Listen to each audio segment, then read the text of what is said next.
மனமுருகி என் முருகனை ஒரு தடவை கூப்பிட்டா என் முருகன் எனக்காக ஓடி வருவான் அப்படின்ற நம்பிக்கை உங்களுக்குள்ள இருந்துச்சுன்னா, உங்க மனமும் உங்க உடலும் தூய்மையா இருந்துச்சுன்னா, எந்த விரதம் எந்த கட்டுப்பாடும் உங்களுக்கு தேவை கிடையாது. முருகன் யாருக்குமே எந்த கட்டளையுமே எந்த கட்டுப்பாடுமே வச்சது கிடையாது.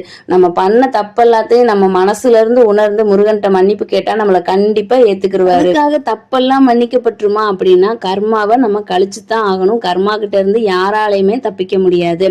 சரி, விரதம் இருக்கிறதுனால என்னெல்லாம் பலன் கிடைக்கும் அப்படின்னா, பொதுவா நம்ம ஒரு விஷயத்த பார்க்கும்போது நம்ம அம்மாலாம் நம்மளை பிரசவிக்கிறப்ப சொல்லியிருப்பாங்க, முருகனே எனக்கு குழந்தையா பிறக்கணும்னு முருகன்கிட்ட வரம் வாங்கியிருப்பாங்க. இன்னைக்கு நம்ம ஜென்ரேஷன் அடுத்த ஜென்ரேஷனை உருவாக்கும் போதும் நம்மள பலரும் முருகன்ட்ட அதே வரத்தை தான் கேட்கிறோம், நீயே எனக்கு குழந்தையா பிறந்துரு அப்படின்ட்டு.